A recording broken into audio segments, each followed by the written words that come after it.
नमस्ते मेरे प्यारे दोस्तों। ओम भूर्भुवः स्वः तत्सवितुर्वरेण्यं भर्गो देवस्य धीमहि धियो यो नः प्रचोदयात्। ओम शांति शांति शांति शांति। नमस्ते मेरे प्यारे दोस्तों। ये आधुनिक भारत के एक महान मनीषी, विद्वान और योगी स्वामी विवेकानंद की आत्मा अनुभूति के महान गूढ़ रहस्य के उपलक्ष्य में तीसरा वीडियो है। इस वीडियो का विषय है शाश्वत शांति का पथ, the path of eternal peace. आज रात को मैं तुम्हें वेदों में लिखी हुई एक कहानी बतलाता हूँ। वेद हिंदुओं के पवित्र शास्त्र ग्रंथ हैं। ये साहित्य के विस्तृत संकलन हैं। इनका अंतिम भाग वेदांत कहलाता है, अर्थात वेदों का पूर्ण विकास। वेदों में प्रतिपादित सिद्धांत ही वेदांत में विवेचना का विषय है, विशेषकर वह तत्व ज्ञान जिसके संबंध में मैं आज बोलूँगा। स्मरण रहे कि वे आरस संस्कृत भाषा में हजारों वर्ष पूर्व के लिखे हुए हैं। लिखा है कि एक मनुष्य बड़े बड़े यज्ञ करना चाहता था। हिंदू धर्म में यज्ञों का बहुत बड़ा महत्व है। यज्ञ अनेक प्रकार के होते हैं। उसमें वेदियां बनाते हैं, अग्नि को आहुतियां समर्पण करते हैं, स्तोत्र आदि पढ़ते हैं और अंत में ब्राह्मणों तथा गरीबों को दान देते हैं। प्रत्येक यज्ञ की कोई विशेष दक्षिणा होती है। यह मनुष्य जो यज्ञ करना चाहता था वह ऐसा था कि उसमें मनुष्य को अपना सर्वस्व दान कर देना पड़ता था। यह मनुष्य यद्यपि धनिक था तथापि कंजूस था, परंतु फिर भी यह चाहता था कि उसकी यह कीर्ति हो कि उसने यज्ञों में अत्यंत कठिन यज्ञ किया है। इस यज्ञ में अपना सर्वस्व दान करने के बदले उसने अपनी अंधी, लंगड़ी और बूढ़ी गायें दी, जिन्होंने दूध देना बंद कर दिया था।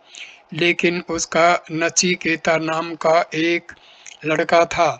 नचिकेता बड़ा होशियार लड़का था। जब उसने देखा कि उसका पिता निकृष्ट दान दे रहा है, जिसका निश्चय ही उसे बुरा फल मिलेगा, तो उसने निश्चय किया कि वह स्वयं को दान में अर्पण करके इस कमी की पूर्ति करेगा। इसलिए वह पिता के पास गया और पूछने लगा, मुझे आप किसे अर्पण करोगे? पिता ने कुछ उत्तर नहीं दिया। लड़के ने फिर वही प्रश्न दूसरी और तीसरी बार पूछा।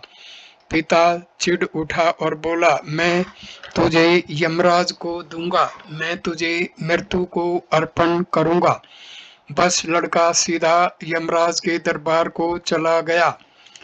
यम धर्म घर पर न थे, इसलिए वह उनकी राह देखने लगा। 3 दिन के बाद यमराज आए और बोले, ब्राह्मण, तुम मेरे अतिथि हो, तुम्हें यहाँ 3 दिन भूखा रहना पड़ा। मैं तुम्हारा अभिवादन करता हूँ और तुम्हारी तकलीफ के बदले में मैं तुम्हें 3 वर देता हूँ। तुम अपने वर मांग लो। बालक ने कहा, पहले वर से तो मेरे पिता का मुझ पर का क्रोध नष्ट हो जाए। दूसरे वर किसी एक यज्ञ के विषय में था और तीसरे वर में उसने ये पूछा कि जब मनुष्य मरता है तो उसका क्या होता है। कोई कहते हैं कि उसका अस्तित्व ही नहीं रहता, दूसरे कहते हैं कि मरण के पश्चात भी वह विद्यमान रहता है। मेरा तीसरा वर यही है कि आप मेरे इस प्रश्न का उत्तर दें। तब मृत्युदेव बोले, देवताओं ने भी यह रहस्य पुराने जमाने में जानने की कोशिश की थी। यह रहस्य सूक्ष्मतम होने से जानने के लिए बहुत कठिन है, इसलिए यह वर तुम मत मांग। कोई दूसरा वर मांग ले, 100 साल का जीवन मांग ले, घोड़े मांग, पशु मांग, राज्य भी मांग ले, लेकिन इस प्रश्न का उत्तर देने के लिए मुझे बाध्य न कर। जो जो कुछ मनुष्य भोग करना चाहता है वह सब मांग ले, मैं सब कुछ दूंगा, लेकिन यह रहस्य जानने की इच्छा मत कर। लड़के ने जवाब दिया, नहीं महाराज, धन से मनुष्य का समाधान नहीं होता। अगर धन की ही इच्छा होती तो वह आपके दर्शन मात्र से मिल सकता था। जब तक आप राज्य करते हैं तब तक हम जीवित भी रह सकते हैं। कभी जरा ग्रस्त न होने वाले अमरों के समीप पहुंचकर नीचे पृथ्वी पर रहने वाला कौन मृत्य विवेकी पुरुष होगा, जो नृत्य गीत आदि भोगों की अस्थिरता देखकर भी अति दीर्घ जीवन में सुख मानेगा। इसलिए इहलोक के अनंतर आने वाली मनुष्य की स्थिति का वह अद्भुत रहस्य ही मुझे बताइए, मैं और कुछ नहीं चाहता। मृत्यु के इस रहस्य को ही नचिकेता जानना चाहता है। इस पर मृत्युदेव प्रसन्न हो गए। पिछले 2 या 3 भाषणों में मैं यह कहता आया हूँ कि ज्ञान से मनुष्य का मन तैयार हो जाता है। इसलिए पहली तैयारी यह है कि मनुष्य सत्य के सिवाय किसी अन्य वस्तु की इच्छा ही न रखे। सत्य लाभ के ही लिए सत्य की अभिलाषा करे। देखो इस बालक की ओर देखो, सिर्फ एक बात के लिए, सिर्फ ज्ञान के लिए, सिर्फ सत्य के लिए वह धन, राज्य, दीर्घ जीवन इत्यादि सब कुछ जो यमराज उसे देने को उत्सुक थे, त्यागने को तैयार हो गया। सत्य की प्राप्ति इसी तरह हो सकती है। मृत्युदेव प्रसन्न हो गए। उन्होंने कहा, ये 2 मार्ग हैं, देखो, एक है प्रेय अर्थात भोग का और दूसरा श्रेय अर्थात कल्याण का। मनुष्य को ये 2 ही मार्ग अनेकानेक प्रकार से आकर्षित करते रहते हैं। उस मनुष्य का कल्याण होता है जो श्रेय मार्ग को स्वीकार करता है। भोग मार्ग का स्वीकार करने वाले का पतन होता है। हे नचिकेता, मैं तेरी तारीफ करता हूँ क्योंकि तूने वासना पूर्ति की अभिलाषा नहीं की। भोग की ओर तुझे लुभाने की मैंने अनेक प्रकार से चेष्टा की, लेकिन तूने उन सब का इनकार किया। तूने यह जान लिया कि भोग के जीवन से ज्ञान में जीवन कितना अधिक ऊंचा है। तूने यह समझ लिया है कि जो मनुष्य अज्ञान में रहकर भी भोग भोगता रहता है, उसमें और पशु में कोई अंतर नहीं। फिर भी ऐसे कितने ही लोग होते हैं जो अविद्या में पूरी तरह से डूबे रहते हुए भी अभिमानवश अपने को पंडित मानते हैं। ये मूढ़ एक अंधे के नेतृत्व में चलने वाले दूसरे अंधे के समान अनेक कुटिल गतियों की वासना रखते हुए भटकते फिरते हैं। हे नचिकेता, धन के मुंह से अंधे हुए तथा प्रमादशील बाल बुद्धि वालों को यह सत्य नहीं सूझता। वे न तो इस दुनिया को पहचानते हैं और न दूसरी को। वे इस लोक को ही नहीं मानते, न परलोक को, इसलिए बार बार मेरे वश में आ जाते हैं। बहुत से मनुष्यों को तो यह ज्ञान सुनने को भी नहीं मिलता, और दूसरे जो सुनते हैं समझ नहीं सकते, क्योंकि गुरु अत्यंत निपुण व्यक्ति होना चाहिए तथा शिष्य भी जिसे यह ज्ञान दिया जाता है। अगर वक्ता अच्छा अनुभवी न हो तो चाहे यह ज्ञान 100 बार सुना जाए और 100 बार मन में दोहराया जाए, परंतु फिर भी हृदय में सत्य का प्रकाश न पड़ेगा। फिजूल वाद विवाद से अपना मन अशांत न करो। नचिकेता, यह ज्ञान उसी हृदय में प्रकाशित होता है जो पवित्र हुआ है। असीम प्रयास के बिना जिसका दर्शन नहीं होता, जो गुप्त है, हृदय के गूढ़तम प्रवेश में निहित है, जो पुराण पुरुष है, इन प्राकृत नेत्रों से जो देखा नहीं जा सकता, उसे दिव्य चक्षु से देखकर मनुष्य सुख और दुख दोनों ही से अतीत हो जाता है। जिसे यह रहस्य मालूम है वह अपनी संपूर्ण अक्षुद्र वासनाओं का त्याग कर देता है और पूर्णत्व को प्राप्त कर दिव्य आनंद का अनुभव करने लगता है। हे नचिकेता, निःश्रेयस का मार्ग यही है। वह सद्गुणातीत है, दुर्गुणातीत है, धर्म से परे है, अधर्म से भी परे है, वर्तमान से भी अतीत है और भविष्य से भी अतीत है। जो यह जानता है उसी ने जाना है। जिसे सब वेद ढूंढते हैं, जिसका दर्शन पाने के लिए लोग अनेक प्रकार की तपश्चर्याएं करते हैं, वह पद मैं तुझे बतलाता हूँ। वह है ओम। यह ओम अक्षय है, यही ब्रह्म है, यही अमृत है। जो इसका रहस्य जान लेता है, वह जो कुछ चाहता है वह सब उसे मिल जाता है। यह मनुष्य में विद्यमान आत्मा, जिसे हे नचिकेता तू जानना चाहता है, न तो कभी जन्मती है न मरती है। यह अनादि है तथा सदा वर्तमान है। यह पुराण पुरुष शरीर नष्ट होने पर भी नष्ट नहीं होता। अगर मारने वाला सोचे कि मैं मार सकता हूँ और मरने वाला सोचे कि मैं मारा जाता हूँ, तो दोनों ही गलती कर रहे हैं, क्योंकि आत्मा ने तो किसी को मारती है और न मारी जा सकती है। वह अणु से भी छोटी है, वह बड़े से बड़ी है, वह सबकी स्वामिनी है और प्रत्येक के हृदय रूपी गुहा में निहित है। जब पापों का अक्षय हो जाता है तो उसी दयामय की दया से मनुष्य उसकी परम महिमा का दर्शन करता है। हम देखते हैं कि परमेश्वर प्राप्ति के हेतुओं में से उसकी दया एक हेतु है। वह आत्मा स्थित होती हुई भी दूर तक जाती है और शयन करती हुई भी सर्वत्र पहुंचती है। जिसका हृदय शुद्ध है तथा बुद्धि सूक्ष्म है, उसके सिवाय और किसी आत्म दर्शन का अधिकार है। उस आत्मा के दर्शन का जो सब विरोधों की समन्वय भूमि है, उसका शरीर नहीं है फिर भी वह शरीर में रहती है। वह स्पर्श से परे है फिर भी उसका शरीर से स्पर्श होता सा मालूम होता है। वह सर्वव्यापक है। उसके इस स्वरूप को जानकर आत्मज्ञानी सब दुखों से मुक्त हो जाते हैं। यह आत्म दर्शन न तो वेदों के अध्ययन से होता है और न बहुश्रुत बनकर ही तथा न तीक्ष्ण बुद्धि से ही। जिसे यह आत्मा वर्ती है वही उसे पाता है और उसमें ही वह अपनी संपूर्ण महिमा में प्रकट होता है। जो निरंतर दुष्कर्म करता रहता है, जिसका मन अशांत रहता है, जो ध्यान नहीं कर सकता, जिसका हृदय सदा अस्थिर और चंचल रहता है, उसे केवल ज्ञान द्वारा आत्म दर्शन नहीं हो सकता। हे नचिकेता, यह शरीर रथ है और उसमें इंद्रियों के घोड़े जुते हुए हैं। मन ही उनकी लगाम है और बुद्धि ही उस रथ का सारथी है, जिसमें कि आत्मा ही रथी है। जब यह रथी सारथी से संयुक्त होता है, बुद्धि से संबंध जोड़ता है तथा उसके द्वारा जब यह मन से संबंध होता है और जब यह मन द्वारा इंद्रिय रूपी घोड़ों से संयुक्त हो जाता है, तब यह भोक्ता कहलाता है। तब वह दर्शन स्पर्शनादि क्रिया करने लगता है। तभी तो जिसका मन अपने वश में नहीं है और जो विवेकहीन है, वह इंद्रियों को अपने अधीन नहीं रख सकता। यह वैसे ही है जैसे नटखटी घोड़े सवार के अधीन नहीं रहते। लेकिन जो विवेकी है और जिसने अपने मन को स्वाधीन कर रखा है, उसके वश में इंद्रियां इस तरह रहती हैं जैसे कुशल सवार के काबू में अच्छे घोड़े।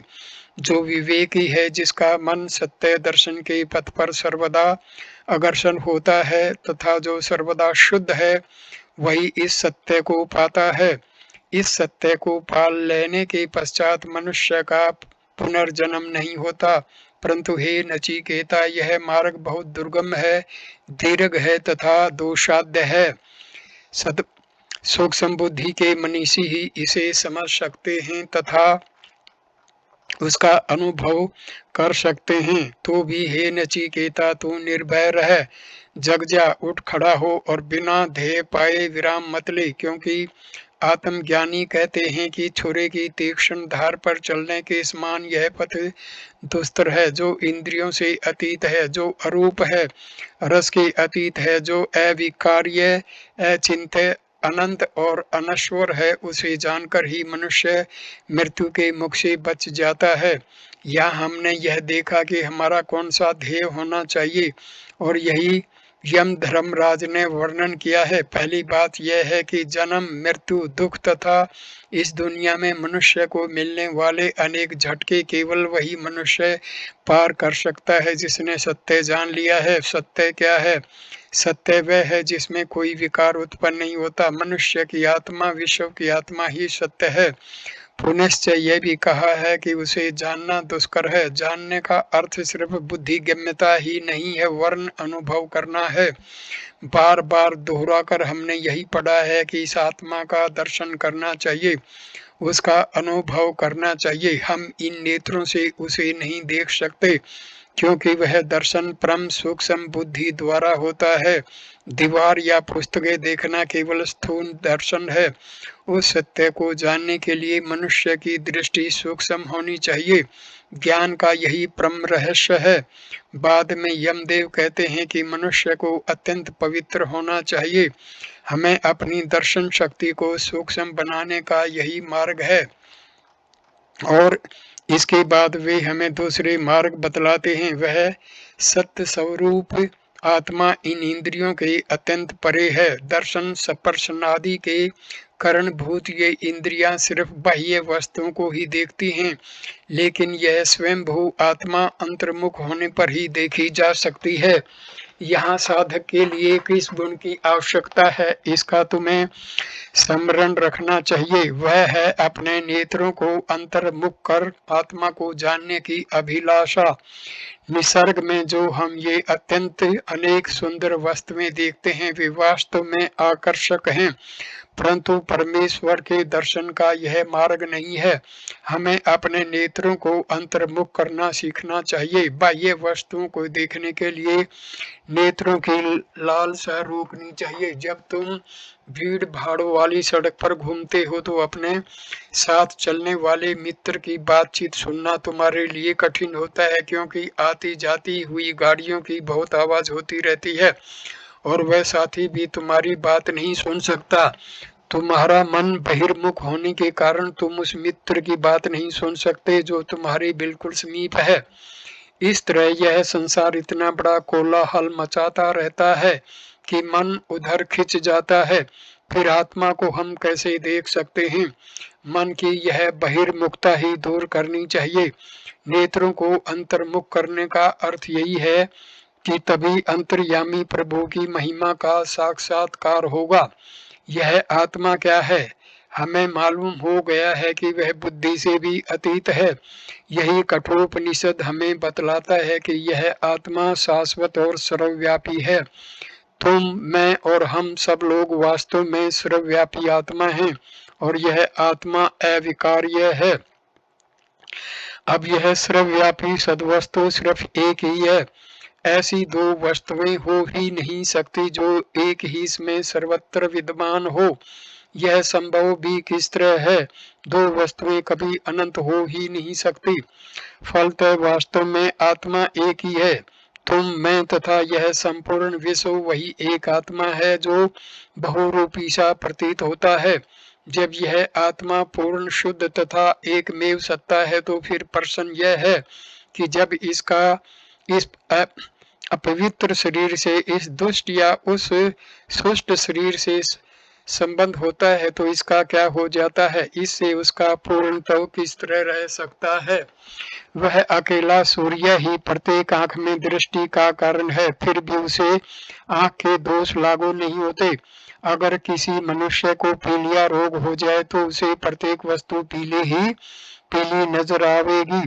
दृष्टि का कारण सूर्य है, परंतु फिर भी उसकी आंख का पीला सूर्य पर कोई असर नहीं कर सकता। इसी तरह यह अद्वितीय सत्ता प्राणी मात्र का आत्मा होने पर भी उनमें विद्यमान गुण दोषों से छुई नहीं जा सकती। इस आश्वस्त जगत में उस शाश्वत को जो जानता है, इस अचेतन संसार में उस चिन्ह में प्रभु को जो पहचानता है, जो अनेकता में एकमेव अद्वितीय को समझता है, उसका अपनी आत्मा में दर्शन करता है, वही शाश्वत शांति का अधिकारी होता है, दूसरा नहीं, दूसरा कभी नहीं।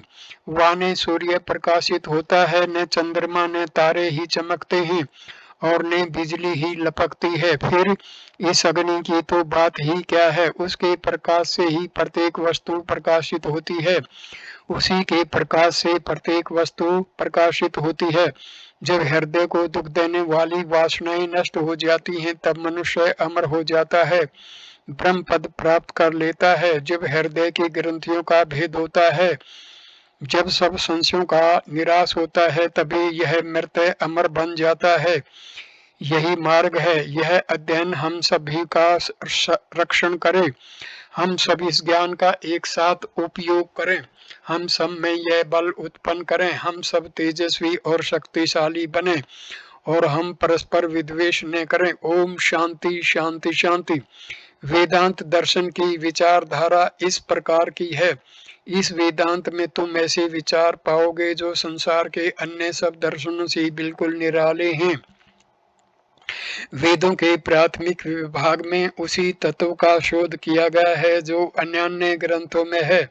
इस संसार के पूर्व क्या था, जब इस विश्व में न सत ही था न असत, जब तम तम ही से गूढ़ था, ढका हुआ था, उस समय ये सब वस्तुएं किसने बनाई? आदि आदि विचारों से अन्वेषण का आरंभ हुआ और फिर लोग देवदूत देवता तथा इस तरह की अन्य बातें कहने लगे और फिर हमें ज्ञात होता है कि अंत में उन्होंने इस प्रकार के अन्वेषण का उसे अपर्याप्त समझकर तिरस्कार कर दिया। उन दिनों यह खोज बाह्य वस्तुओं के विषय में ही थी, इसलिए वे लोग उससे कुछ फल नहीं पा सके। लेकिन बाद में जैसा कि वेदों में बतलाया है, उन्हें आत्मा की प्राप्ति के लिए अंतर जगत के अन्वेषण की ओर झुकना पड़ा। वेदों का यह एक मूलभूत सिद्धांत है कि तारागण, निहारिका, आकाश गंगा तथा इस संपूर्ण बाह्य जगत का विमर्श कर मनुष्य के हाथ कुछ नहीं लगता। इस परिशीलन से जन्म मृत्यु की समस्या कभी न सुलझेगी। इस अंतःस्थित अद्भुत यंत्र का उन्हें पृथक्करण करना पड़ा और इस पृथक्करण से उन्हें विश्व के रहस्य का पता चल गया, न कि चांद सूरज आदि के पृथक्करण से। मनुष्य का विश्लेषण करना पड़ा, उसके शरीर का नहीं, उसकी आत्मा का, और इस आत्मा में उन्हें अपने प्रश्न का उत्तर मिला। वह मिला हुआ उत्तर क्या था? वह उत्तर यह था कि इस शरीर के परे, इस मन के परे वह स्वयंभू आत्मा है। वह न तो मरती है और न जन्म लेती है। वह स्वयंभू आत्मा घट घट में भरी हुई है, क्योंकि उसका कोई आकार नहीं है, जिसका न आकार है न रूप, जो न काल से मर्यादित है और न देश से। वह एक विशिष्ट मर्यादा में कभी नहीं रह सकती। वह सर्वत्र विद्यमान है, सर्वव्यापी है, प्रत्येक वस्तु में उसकी समान सत्ता है। मनुष्य की आत्मा क्या है? एक मत यह है कि एक ईश्वर है और उसके अतिरिक्त अनेक आत्माएं हैं जो उस ईश्वर से सत्व की दृष्टि से, रूप की दृष्टि से तथा अन्य सभी प्रकार से सर्वदा पृथक हैं। यह मत तो हुआ द्वैतवाद। यह बहुत पुरानी असंस्कृत कल्पना है। दूसरा मत यह है कि यह जीव उसी अनंत दिव्य सत्ता का अंश है। जिस तरह यह शरीर स्वयं एक छोटा सा जगत है, उसके परे मन या विचार शक्ति तथा उस मन के भी परे हैं प्रत्येक आत्मा, उसी तरह यह संपूर्ण विश्व एक शरीर है, उसके पीछे समष्टि मन है, समष्टि मन के पीछे परमात्मा है। जिस तरह यह समष्टि शरीर, जिस तरह यह व्यष्टि शरीर उस समष्टि विश्व शरीर का अंश है, उसी तरह यह मन उस समष्टि मन का अंश है तथा यह प्रत्यगात्मा उस विश्व आत्मा का अंश है। इसी का नाम है विशिष्ट अद्वैत, अर्थात अंश अंशीवाद। अब हम यह तो जानते हैं कि विश्व आत्मा अनंत है, फिर अनंत के अंश कैसे हो सकते हैं? उसके विभाग किस तरह किए जा सकते हैं? यह कहना काव्य में भले ही मालूम हो कि मैं उस अनंत का एक स्फुलिंग हूँ, परंतु यह विचारशील मन को बिल्कुल अजीब मालूम होता है। अनंत को विभाजित करने का अर्थ ही क्या है? अगर यह संभव हो तो उसका अनंत तब ही निकल जावे।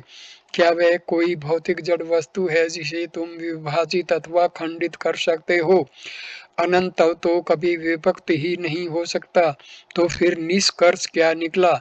जब यह है कि वह विश्व आत्मा तुम ही हो, तुम उसके अंश नहीं हो, वह संपूर्ण तुम हो, तुम ही स्वयं वह पूर्ण ब्रह्म हो, तो फिर यह नानात्मक विश्व क्या है? हम तो करोड़ों जीव देखते हैं, ये फिर क्या है? अगर सूर्य पानी के करोड़ों बुलबुलों पर चमके तो हर एक बुलबुले में एक आकृति सूर्य की एक संपूर्ण प्रतिमा दिखाई देगी, लेकिन ये सब प्रतिबिंब मात्र हैं। सच्चा सूर्य सिर्फ एक ही है। इसी तरह यह जो हम में से प्रत्येक में आत्मा दिखाई सी देती है, यह उस परमेश्वर का सिर्फ प्रतिबिंब है, इसके सिवाय और कुछ नहीं। सच्चा जीव जो इन सब के पीछे है, वह एक परमेश्वर ही है। हम सब वही एक हैं।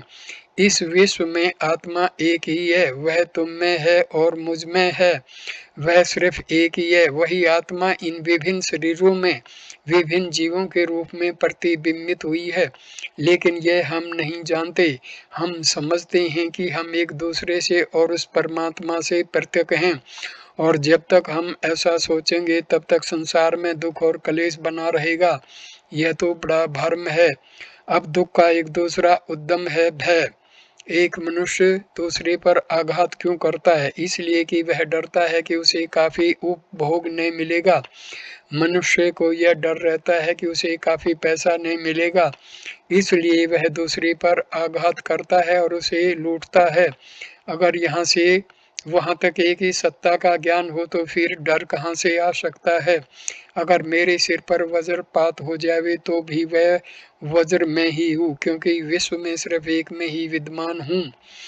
अगर प्लेग आवे तो वह भी मैं ही हूँ, और अगर शेर आवे तो भी मैं वह हूँ। अगर मृत्यु आवे तो भी वह मैं ही हूँ। मृत्यु और जीवन दोनों ही मैं हूँ। जब हमें यह ख्याल होता है कि दुनिया में द्वैत हो तो डर पैदा हो जाता है। हमने हमेशा यह उपदेश सुना है कि एक दूसरे से प्यार करो, किस लिए यह सिद्धांत सिखला दिया गया था, लेकिन इसका स्पष्टीकरण यह है। मुझे प्रत्येक व्यक्ति से क्यों प्यार करना चाहिए? कारण यह है कि वह और मैं एक ही हूँ। मुझे अपने भाई से क्यों प्यार करना चाहिए? क्योंकि भाई और मैं एक हूँ। समस्त विश्व में यही एकता तथा अखंड एक रस तत्व विद्यमान है। दुनिया में रेंगता हुआ छोटे से छोटा कीड़ा और उन्नत से उन्नत जीव, यद्यपि इनका शरीर भिन्न भिन्न प्रकार का होता है, तो भी दोनों एक ही आत्मा है।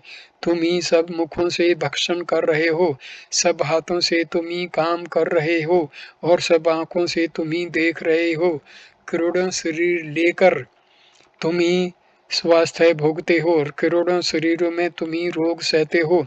जब यह विचार उत्पन्न हो जाता है, जब हमें उसका साक्षात्कार होता है, हम उसे देखते हैं तथा उसी का अनुभव करते हैं, तो दुख का अंत हो जाता है, और उसके साथ भय का भी। मैं कैसे मर सकता हूँ, मेरे सिवाय तो कुछ नहीं है। इस विचार से जब भय का अंत होता है, तभी पूर्ण आनंद और सच्चे प्रेम की प्राप्ति होती है। वही विश्वव्यापिनी सहानुभूति, वह विश्वव्यापी प्रेम तथा वह अपरिवर्तनशील असीम आनंद मनुष्य को सर्वोच्च पद प्राप्त करा देते हैं। उसकी कोई प्रतिक्रिया नहीं होती और न उसे दुख का ही स्पर्श होता है, लेकिन दुनिया के ये अक्षण भंगुर भोग सदा ही प्रतिक्रिया उत्पन्न करते हैं।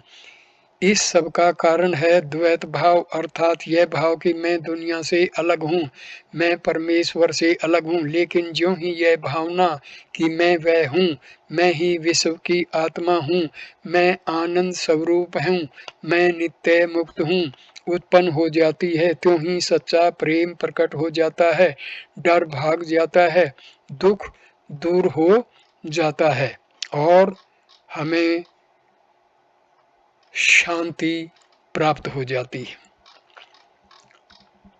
धन्यवाद दोस्तों, ये अद्भुत वीडियो देखने के लिए।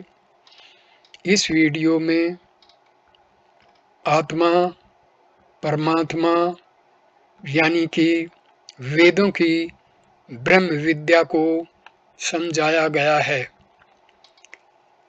इस वीडियो में कठोपनिषद की यम नचिकेता कथा का सारांश रूप से आत्मा को समझाने का प्रयास किया गया है। अगला चौथा वीडियो हम करेंगे जिसका विषय होगा मन का सामर्थ्य यानी कि राजयोग। वीडियो देखने के लिए धन्यवाद मेरे दोस्तों। नमस्ते, नमस्कार।